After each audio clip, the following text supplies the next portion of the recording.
Welcome back to the Budget Gamer channel, where we bring you critical and in-depth reviews on just about every indie game we can get our hands on, and today we're going to be taking a look at Unknown Fate, now for the Nintendo Switch. Unknown Fate is a unique game that's definitely going to have you choosing as a player whether you're more invested in games with story or games with solid gameplay. And while Unknown Fate definitely offers you both liberally anytime a game really tries to straddle two genres, there's always going to be some unique drawbacks. But moving into the actual story of Unknown Fate, we take over the first-person view of our main character, Richard, who's somehow, for some reason, been teleported into this very surrealistic dreamlike world. And like many other story-driven games, the entire purpose of the gameplay is to figure out what exactly happened, why he's there, and what he's meant to do. But starting off with a severe case of amnesia really doesn't help him out at all. Greeted by guardians who slowly unfurl that he's meant to bring back the light to this realm, as well as a handful of other casts that contradict the guardians and really cast doubt on a lot of what's going on. As you play through the game, you'll have to not only figure out exactly what the heck is going on or where you are or why you've been brought there, but what the real truth is. And as you do make your way through the platforming puzzles in the game, you'll be greeted with liberal, fully voiced over cutscenes that guide you through the story and help it develop in certain directions. And as mentioned just a second ago, the main gameplay elements are puzzle platforming, with the puzzles getting slightly more difficult as you go.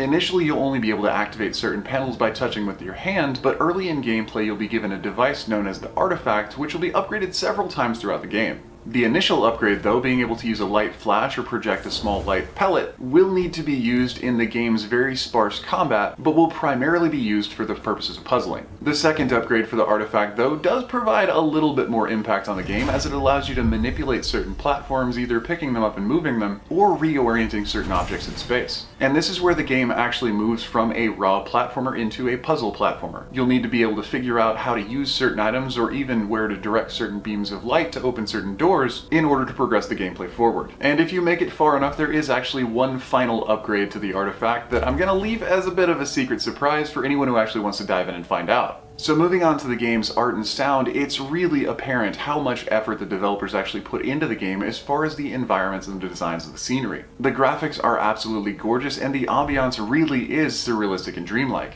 And the way that environmental elements are actually used as functional pieces and not just as the setting is really, really cool. However, the game's music could take a few notes from the visuals. It's good and it's ambient, and it does give you that creepy, uncomfortable dream vibe. And though I couldn't really say that the music is repetitive per se, the tone of the music never really changes, so it can come across that way. Additionally, as mentioned earlier, all of the cutscenes that are sporadically placed throughout the game are fully voiced over. And while some of the voice actors for certain characters are really, really good, other ones, such as the game's main character himself, sound more apathetic than scared or confused. And again, as this is a game that was definitely dedicated to providing an immersive experience for the player, having that kind of conflict in the game's overall tone through the voice actor really does work well to just pull you right back out of it. However, as the game is also fully subtitled, if you want to just turn down the volume for the voice acting and even the ambient sound, that's probably something that's a bit forgivable, unlike the combat system. In a story-driven puzzle platformer, you definitely want to feel as though there is some reason to keep progressing and not just quit. And Unknown Fate definitely did that by having certain antagonistic characters approach you sporadically throughout gameplay. However, the animations and the method of combat is pretty much cookie cutter regardless of how many there are in the area, so it does come across as a bit clunky and might even cause you to wonder why there's combat in the game in the first place. The cutscenes are beautifully done, and they're so often that it seems like they could imply that you were being chased through the cutscene and leave out the combat dynamic completely. And this, of course, would have allowed the actual gameplay to be a pure, raw puzzle platformer. But moving on from the somewhat minor critiques of the quality of the voice acting or the necessity of a combat system in a puzzle platformer, the larger critique is definitely regarding the story. And it's not that the story isn't good and isn't engaging, it's the way the story is carried out that might actually rub certain players the wrong way.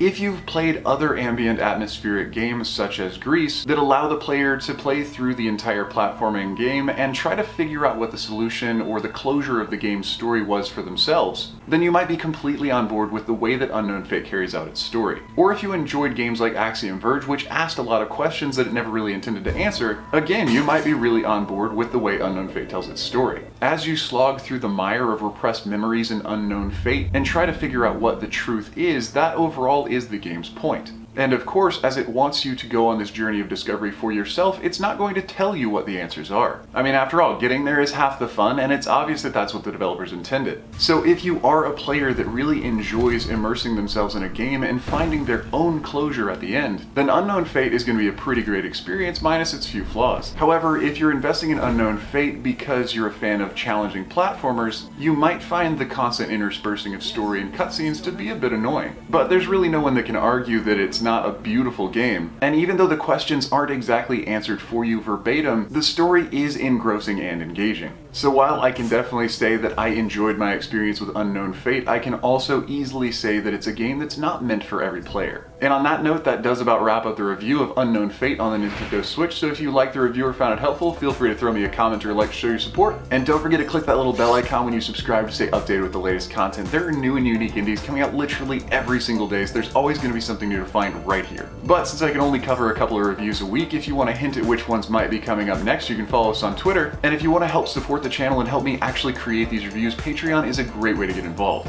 But anyway, this has been Budget Gamer, so as always, thanks for watching.